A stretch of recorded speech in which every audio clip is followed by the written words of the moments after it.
Bonjour à tous et bienvenue dans ce briefing des marchés du 22 juin 2020. Avant toute chose, je vous laisse prendre connaissance de l'avertissement légal sur les risques.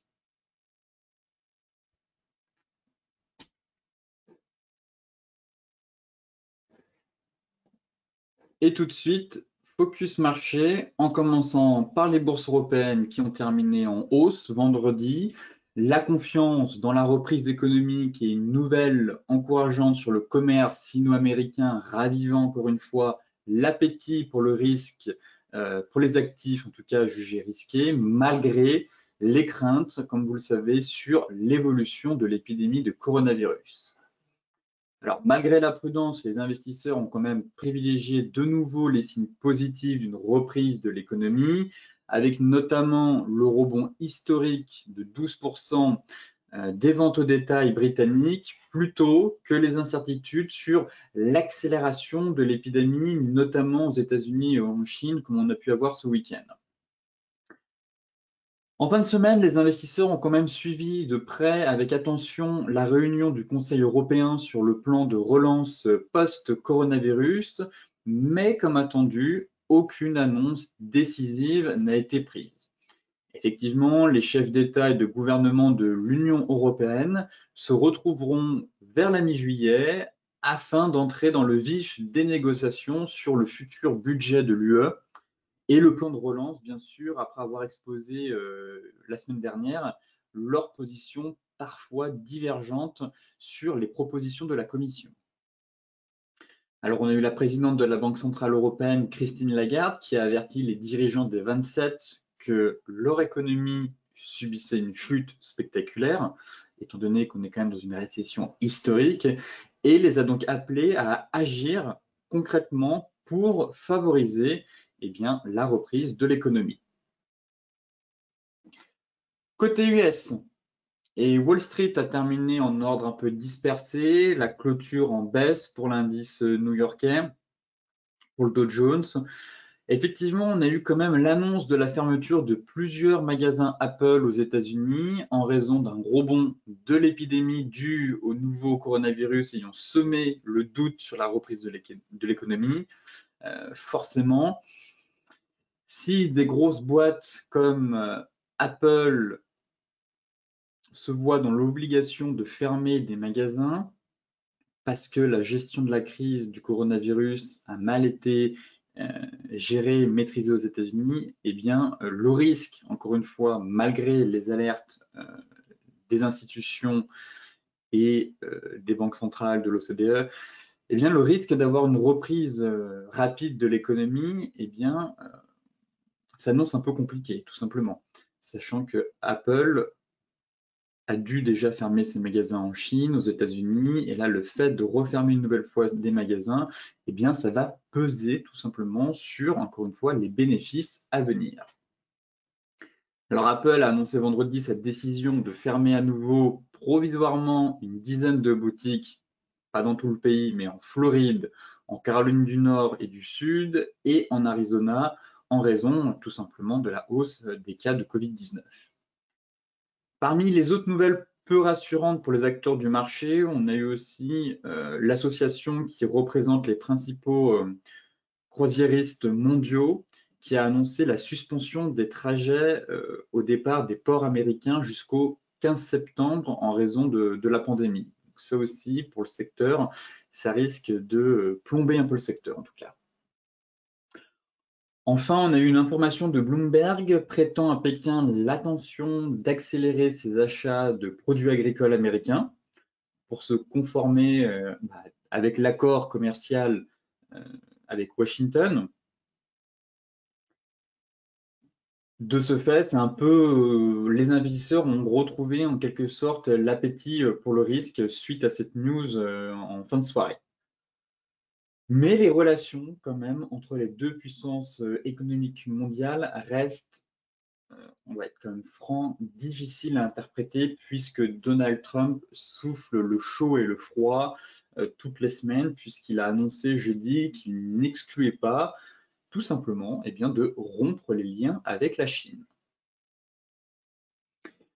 Côté macro, Ici, c'est un graphique qui représente les bénéfices à venir, comme vous le savez, pour le second trimestre. Effectivement, on va avoir un début de résultat dans 2 semaines, début juillet. Essentiellement, ça va commencer à bombarder plus au mois de mi-juillet, aux alentours du 15.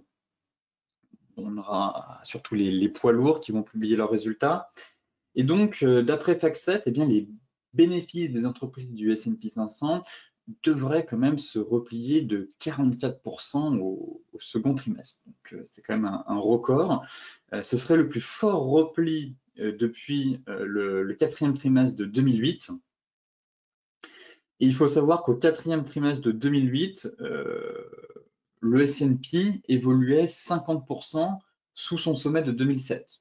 Alors que là, si on prend le Nasdaq, on est quand même sur des plus hauts historiques et un S&P qui est seulement à quelques pourcentages de ses plus hauts historiques aussi. Donc, on sait bien sûr que les banques centrales ont permis aussi cette accélération, en tout cas, de la hausse des cours.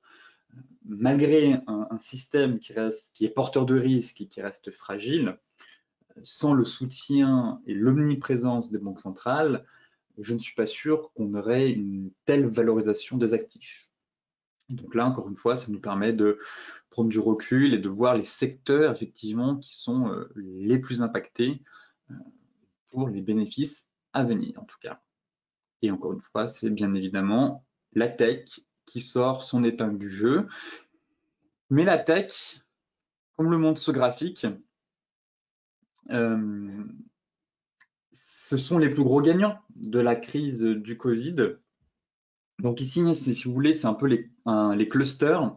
Donc c'est un peu les différents groupes qui nous montrent en gros quels sont les plus gros gagnants de la crise du Covid à l'échelle mondiale en termes de capitalisation. Donc on a eu quand même Amazon qui a pris plus de 401 milliards, Microsoft 270 milliards, Apple plus 219 milliards et Tesla plus 108 milliards. Ici, ça nous permet de voir en gros quel secteur surperforme. Et encore une fois, sans grande surprise, eh bien, ce sont les techs avec la consommation. Hein. Amazon a quand même le e-commerce a profité en période de confinement. Microsoft ici pour ses solutions IT, surtout avec Teams. Tesla, bon bah Tesla c'est on achète du rêve. Ici on a Zoom, donc c'est un peu le concurrent de Microsoft. Tesla, c'est essentiellement du rêve, puisque c'est la voiture de demain, la voiture d'après, c'est l'espace et c'est la voiture du futur. Forcément, c'est un domaine porteur. Derrière, bien évidemment, on a aussi tout ce qui est de la communication et des services, dont Netflix, avec le confinement, qui a bien sûr bien profité d'une hausse du nombre d'abonnés, qui toutefois a dit que dans les mois à venir, cette hausse ne devrait pas perdurer et risquer de chuter, étant donné qu'on était dans une période de confinement. Bien sûr, il y a Facebook et Alphabet, du moins Google, eux aussi, ont bien évidemment profité du confinement. Par contre, Apple est le moins explicable, on va dire, puisque Apple, c'est une marque, c'est un prestige, Apple, on peut dire ça comme ça.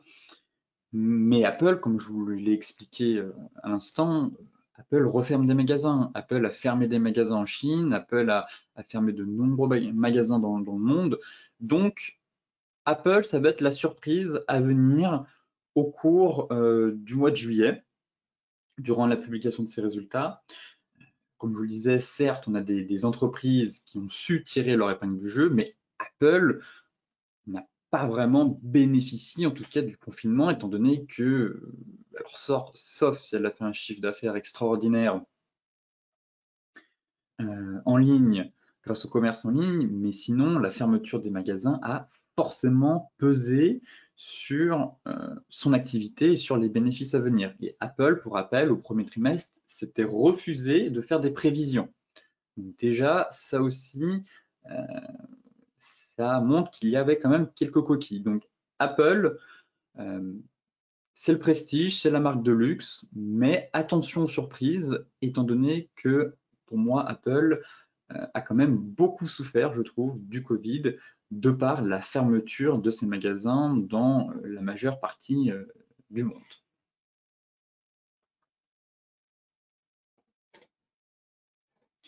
Tout de suite, on va s'intéresser à la partie graphique avec le CAC 40.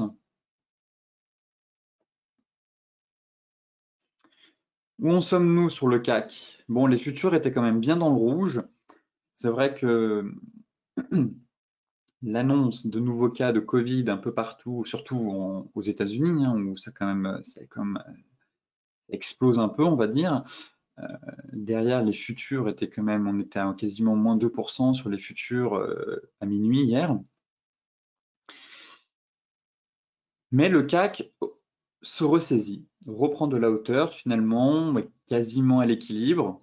Où en sommes-nous? Regardons la bougie hebdomadaire pour commencer. En pleine zone de neutralité, hein. Vraiment, on sent que le marché hésite. Le prochain catalyseur, pour moi, sauf si on a un élément qui arrive et qui crée de l'incertitude sur les marchés que personne n'attend, ça va être bien évidemment les résultats à venir. Donc ça, c'est le prochain catalyseur, en tout cas pour l'été. Là, actuellement, en hebdomadaire, on est toujours dans une zone un peu de neutralité, dans le sens où on est prisonnier entre 4930 et 5050. Et on est en train de faire un peu ce gros pullback sur notre oblique haussière en place depuis 2011. Ici, ça tricote.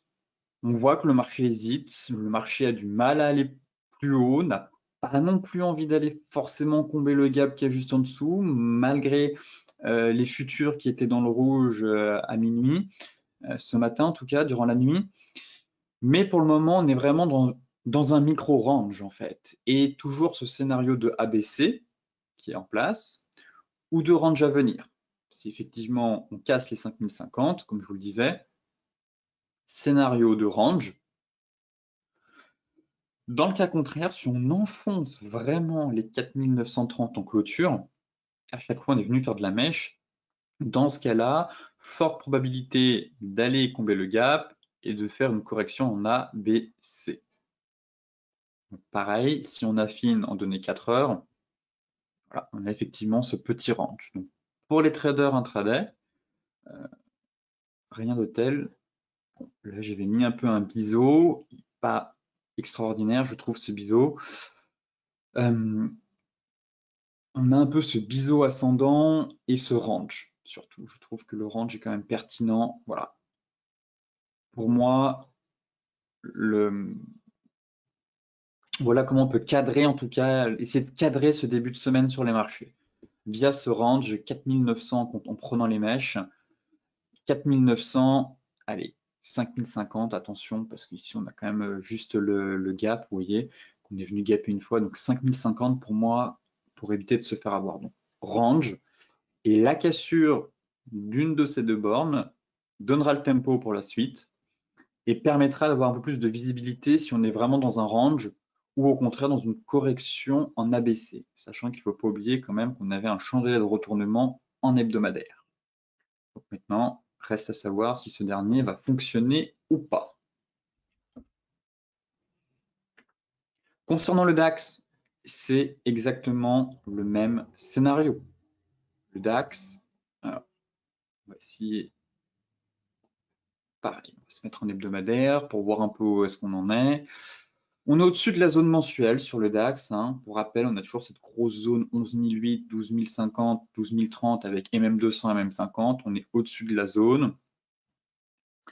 On se fait une frayeur la semaine dernière, mais finalement, on a réussi à reconquérir ce niveau.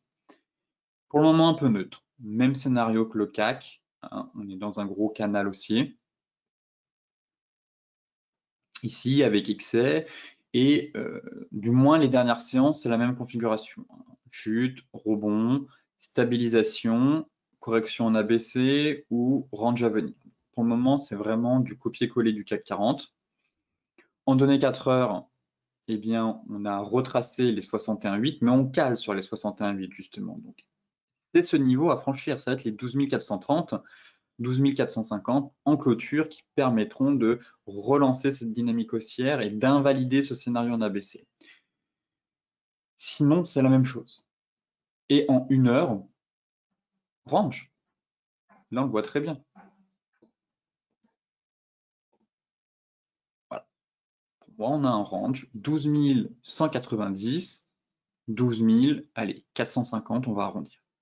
Donc voilà, phase pour les traders intraday, en tout cas, phase de trading range, clairement entre les deux bords. Pour le moment, on a ouvert pile poil sur la borne basse, le marché n'a pas voulu aller plus bas, donc on est clairement dans une phase de consolidation, d'hésitation, en l'attente peut-être d'un catalyseur, mais le marché évolue dans un range. Donc ping-pong entre les deux bornes à court terme, et pour les autres, eh bien, il suffit d'attendre la cassure, comme je le disais, d'une des deux bornes pour s'oppositionner et accompagner le flux à venir.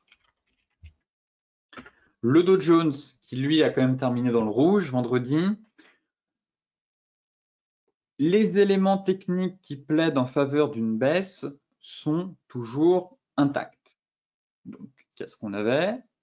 Ce chandelier de retournement, le Dark Cloud Cover ici, avec ce gap haussier, cet avalement. On a terminé dans le vert la semaine dernière, mais on n'a pas invalidé ce signal technique, en tout cas. Ce serait de dépasser les 27 700.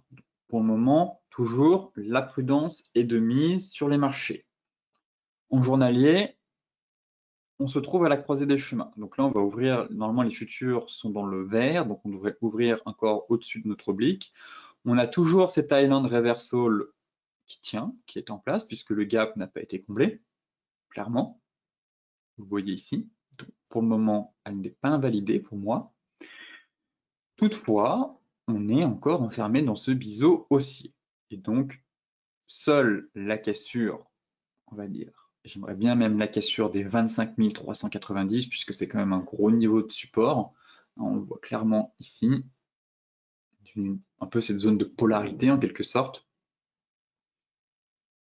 Donc la cassure de ce niveau ouvrirait la voie à une accélération dans un premier temps pour venir couler les gaps, puisqu'on a en quelque sorte un peu un gruyère. Hein. Le Dow Jones vous fait pas mal de gaps durant sa course. Et donc effectivement, la cassure confirmerait vraiment l'island reversal et permettrait d'aller chercher plus haut. Par contre, en revanche, si on repasse au-dessus des 26 700, 26 400, allez, 940, on invaliderait l'island reversal pour moi, mais le dark cloud cover, lui, ne serait toujours pas invalidé. Pour le moment, on ne peut pas parler de dynamique baissière, étant donné qu'on est toujours enfermé à l'intérieur d'un biseau ascendant. Donc, à surveiller, et le marché pourrait aussi très bien consolider encore un peu. Voilà, le marché se cherche, on est aussi toujours soutenu par la moyenne mobile 50. Donc, attendre vraiment, je dirais, pour avoir un signal clair, la cassure de ce niveau. Côté Forex, l'euro USD. L'euro USD qui est venu valider son épaule tête-épaule, mais qui est surtout venu prendre appui sur sa zone de support. Si on se met en hebdo, bon, clairement échec MM200 oblique de moyen terme baissière, donc encore une fois un peu ce même scénario qu'ici, maintenu en échec sur un niveau technique clé. En daily, toujours l'avalement et la divergence baissière qui nous invitait à la prudence et à une correction à venir. Effectivement, on a eu un début de correction. Toutefois, l'objectif théorique se situe plus autour des 1,1075, 1,11, étant donné que, en règle générale, qu'on a une divergence, eh bien, le marché a tendance à retracer plus de 50% de la dernière vague de hausse ou de baisse. Et ici, effectivement, on est sur les 38,2. Donc, c'est déjà un niveau technique. Hein. Ce 38,2 aligné au niveau des 1,1180, force est de constater que c'est un palier technique. Donc, la cassure permettrait d'aller chercher un peu plus bas. Pour le moment, on vient prendre appui. L'euro reprend en quelque sorte des couleurs, mais on pourrait encore aller chercher plus bas. Effectivement, avec Si je la trace peut-être un peu mieux, cette épaule, tête épaule, en mettant comme cela. Voilà. Épaule, tête, épaule. Un pullback, pourquoi pas revenir tester. Et tant qu'on ne repasse pas, je dirais, au-dessus des 1,1254, et bon, bah, on est toujours un peu dans ce scénario baissier. On peut aussi essayer de caler une oblique baissière un peu. Bon, elle n'est pas très jolie étant donné qu'on casse un peu les tops ici, mais pour le moment, plutôt dans un scénario baissier, pourquoi pas avoir une reprise, mais on a plutôt des éléments techniques qui plaident en faveur d'une correction. En tout cas, jusqu'au indice. Après, arriver ici, je serais peut-être un peu plus neutre, je dirais. Mais techniquement, on a un objectif théorique qui se situe plus vers les indices 64, 1,11. Mais pour cela, il va falloir clairement enfoncer les 38,2 couplés à la zone de support horizontal située vers les 1,1180. L'euro GBP. Sortie de range avec pullback. Donc là, c'est plutôt propre techniquement, ça aussi. En hebdomadaire, range de moyen long terme, rotation partielle, on tente de repartir sur la borne haute du range. On a travaillé aussi pas mal notre fameuse résistance des 0,895, ça passe. En affinant données journalières, je trouve que c'est pas très intéressant. Plus en données 4 heures, on voit plutôt bien le range. Et là, pour le moment, on a ici consolidation, sortie par le haut, consolidation, sortie par le haut et pullback. Pour le moment, on assiste à un pullback, on est en train d'avaler la bougie précédente. Donc pareil, techniquement, hein, on est plus sur une reprise de la dynamique haussière en direction des 0,9150, 0,9175. C'est pas forcément un objectif très important, je dirais, étant donné que ça correspond pas forcément à un gros niveau de support, mais c'est un premier palier à atteindre.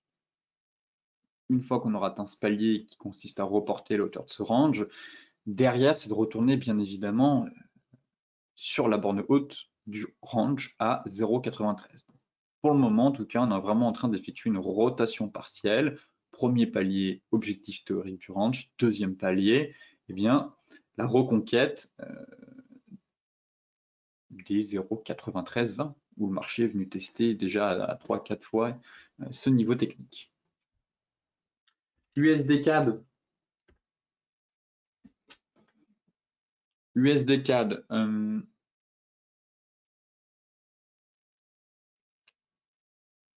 Haussier à moyen terme, long terme, haussier à long terme.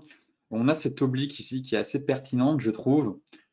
On est venu travailler une fois, deux fois, trois fois, quatre fois, cinq fois, ici aussi. Et puis là, j'aime bien, on est venu sur Excel, sur Mesh, et on a encore cette oblique de très long terme couplée avec la moyenne mobile 50 périodes qui vient soutenir les prix et empêcher, on va dire, le dérapage sous les 1,3330. Là, vraiment sous les 1,3330, ça deviendrait compliqué pour l'USD. On aurait vraiment un risque de correction à venir en direction des 1,3140 dans un premier temps. Et puis peut-être les 1,30, seuil psychologique.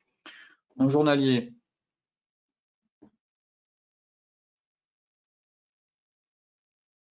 alors en journalier, on est au-dessus d'un support. On a cassé la résistance qui nous sert maintenant de support. Le marché hésite. Encore une fois, difficile d'être haussier à long terme. Là, à court terme, on est plutôt dans une tendance secondaire baissière avec une tentative de rebond technique. Donc la question, c'est de savoir est-ce que c'est un rebond technique ou est-ce que ça va être un redémarrage haussier. Pour le moment, c'est un peu trop tôt pour affirmer qu'on a un redémarrage haussier. En tout cas, en données 4 heures,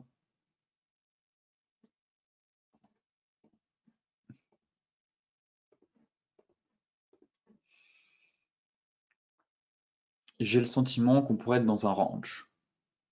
Alors, plusieurs ranges, soit un gros range, si on l'anticipe, un peu de cette manière-là, ici. Voilà. On prend appui ici, on casse, on bute.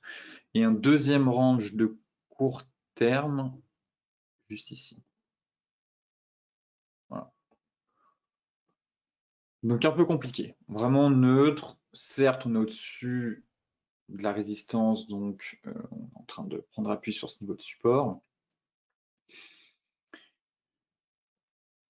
Mais d'un côté, on a du mal à redémarrer correctement. Donc on pourrait vraiment évoluer encore dans cette phase comprise entre les 1,3690, 1,3360, 1,3330.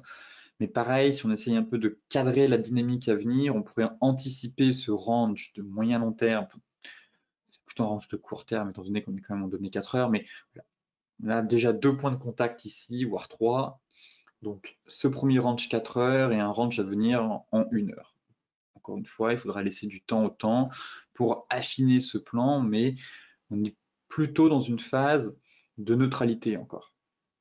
On n'a pas envie d'aller plus bas étant donné qu'on est sur une grosse zone technique, mais d'un côté, pour le moment, ça ressemble plus à un rebond technique qu'à une reprise haussière. Il faudrait vraiment qu'on casse les 1,3670 pour affirmer qu'on retourne chercher les 1,40. Le GBP face au yen japonais. Alors le GBP en hebdomadaire. Bon, on est un peu au milieu du désert. C'est pas 132,6, c'est pas un niveau très intéressant.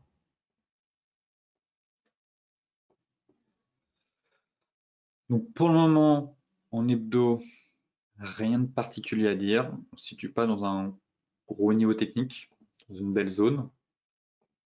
En journalier, c'est plutôt baissier. On était en train de faire, on a ouvert avec un gap baissier en plus. Vous voyez, on a ouvert avec un gap baissier, on était en train d'avaler, donc on était en train de faire un avalement en début de matinée. Toutefois, ça a échoué. Et pour le moment, les vendeurs ont la main, je dirais. Les vendeurs ont la main et la zone qui va m'intéresser, ce serait un retour des 130, au niveau des 130-35. Un peu comme ici, mais là c'était voilà un bear trap et derrière on avait fait un chantier de retournement. C'est un peu une zone de polarité. Clairement, vous voyez qu'ici on a buté, résistance, on casse, on prend appui. Là c'est juste un gros bull trap, bear trap, pardon. Donc derrière, c'est un peu cette zone-là qu'on va surveiller en extension. Si on doit intervenir sur cette paire, il faut identifier les zones. Et donc pour le moment, ici, on est vraiment au milieu de nulle part. Donc autant laisser le marché corriger et voir la réaction des prix sur les 130-35, 130-50 à peu près. Si on prend les petites mèches qu'il y a juste ici vers les 130-60.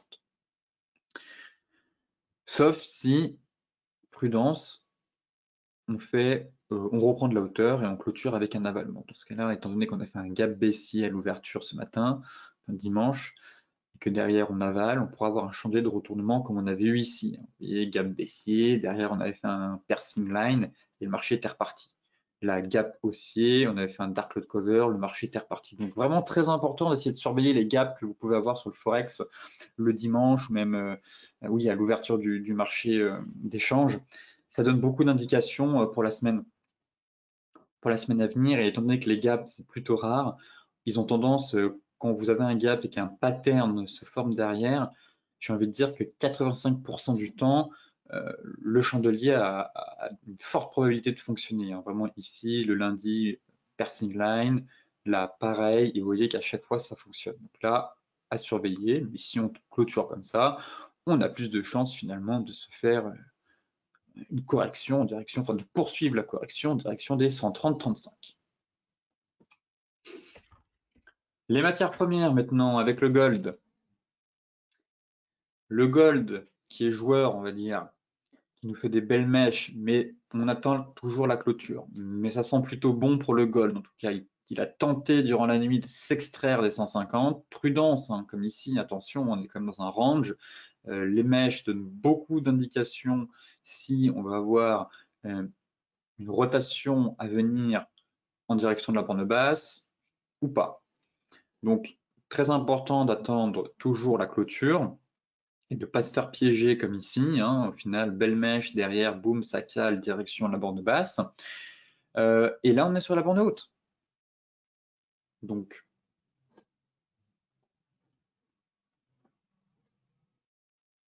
pour moi, il faut attendre la cassure. On est toujours dans une phase de consolidation. Pour les plus patients, montrez-vous encore un peu plus patient et respectez les règles, tout simplement, du trading range. Peut-être, je n'ai aucune idée pour le moment, pour le moment, peut-être on peut très bien encore avoir une rotation vers le bas, mais peut-être que cette fois-ci, c'est le bon signal, en tout cas pour cette semaine, et qu'on va avoir la cassure des 1750 pour aller chercher les 1008 et pourquoi pas les 1815. En données 4 heures, est-ce qu'on peut affiner, voir on est une fausse cassure, là, c'est vrai. Bon, on est ouvert avec un gap en même temps. On est ouvert avec un gap, on a tenté de secteur par le haut, derrière, boum, un peu en avalement, et on est venu fermer le gap. Mais je pense qu'on pourrait clairement avoir un signal technique cette semaine. En tout cas, si on n'a pas de mauvaise surprise et que le gold a toujours envie de reprendre des couleurs, mais tout simplement de poursuivre cette belle dynamique haussière, eh bien, on pourra avoir un signal technique majeur cette semaine pour se diriger vers de nouveaux plus hauts annuels.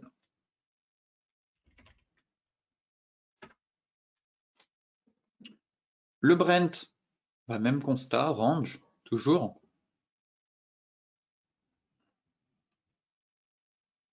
Un gap à venir chercher en direction des 45 $. Un RSI qui patine au niveau des 50. Encore une fois, on est à 49,77 là. Donc, on voit que ça cale, on voit que ça hésite. Le RSI, ça fait déjà quasiment 3 semaines qu'il bloque sur le niveau des 50. Donc, la cassure enverrait un premier signal, si vous voulez, nous disant clairement que le marché a envie d'aller un peu plus haut, mais tant qu'on patine et qu'on bute sur ce niveau, prudence, hésitation. Et effectivement, on est dans un range. Donc, cette oblique, je vais la garder, je devrais même la prolonger, on pourra très bien avoir une cassure, et puis derrière, très important de garder ces obliques, ces droites de tendance, puisqu'on peut avoir une cassure, et puis en fait derrière, venir faire un gros pullback avant de repartir. Il faudrait limite que je prolonge cette oblique.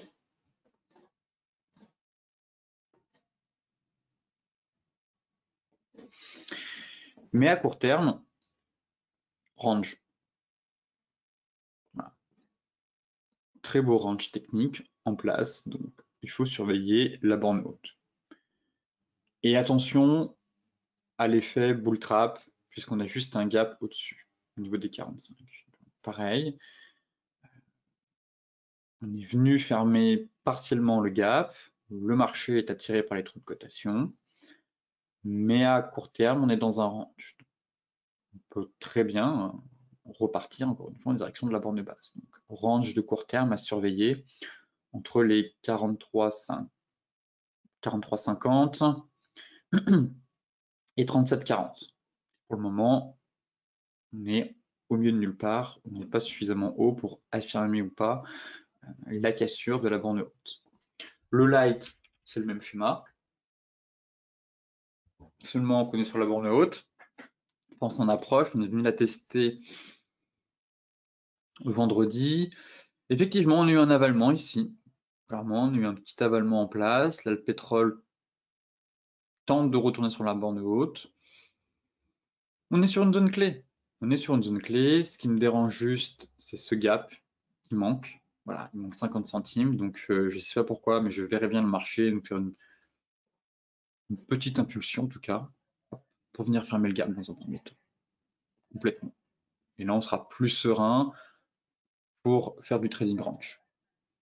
Car sinon, c'est un peu piégeux. On peut très bien se faire une fausse cassure, réintégration, ou finalement casser et puis repartir. Voilà, ce qui me dérange vraiment, c'est ce gap ici qui n'est pas comblé. J'aime bien quand les gaps sont comblés complètement.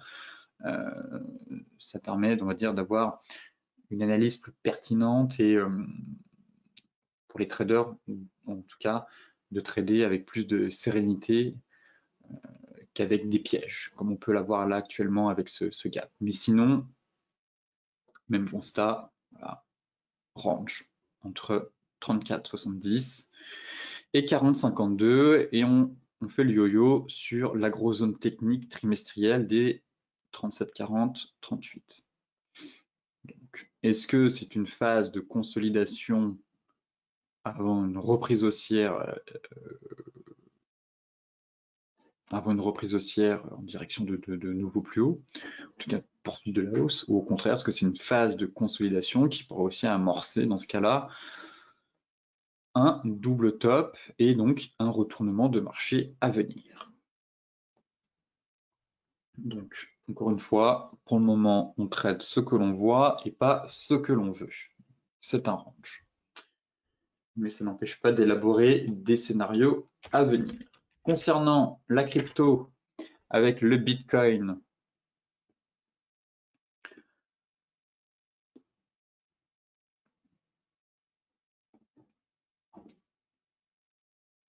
que dire? À part me répéter, il se passe rien. Il se passe rien. Bon, on n'a pas eu beaucoup de volatilité durant le week-end, clairement sur la crypto, mais mes explications n'ont pas vraiment évolué depuis le 3 juin en fait, depuis quasiment 3 semaines. Je radote finalement. Et que dire de plus si ce n'est que le marché est mou, que le marché hésite, que le marché n'a pas envie d'aller plus bas, mais que le marché n'a pas envie d'aller plus haut non plus. Et qu'il ne se passe strictement rien, qu'on est dans une phase léthargique complètement, et qu'il est difficile, selon moi, d'anticiper un scénario. Toutefois, j'ai le sentiment que le flux acheteur s'essouffle. Bon, à voir, étant donné quand même que ça permet de dégonfler l'indicateur ici. Donc ça, c'est le seul signal qui est positif pour la crypto, même pour l'ensemble des autres marchés. Quand un marché monte trop vite et qu'on arrive dans des niveaux de surachat, de saturation, eh bien le fait de consolider, ça permet de dégonfler les indicateurs pour mieux repartir. C'est le point positif. Voilà. Mais ce qui me dérange, c'est le nombre de breakouts apportés. Sinon, regardez, il se passe vraiment rien. Alors, j'ai envie de dire, pour les scalpers, eh bien, voilà, vous faites du trading range. 15 minutes. Tac. Voilà. Voilà la seule chose intéressante à faire, du trading range, un peu entre ces deux bornes pour le moment. Mais voilà, depuis le 17 juin, la semaine dernière en tout cas, pas grand-chose à dire. Pas grand-chose à dire. Je sais pas, le marché a peut-être besoin d'un catalyseur, d'une nouvelle news.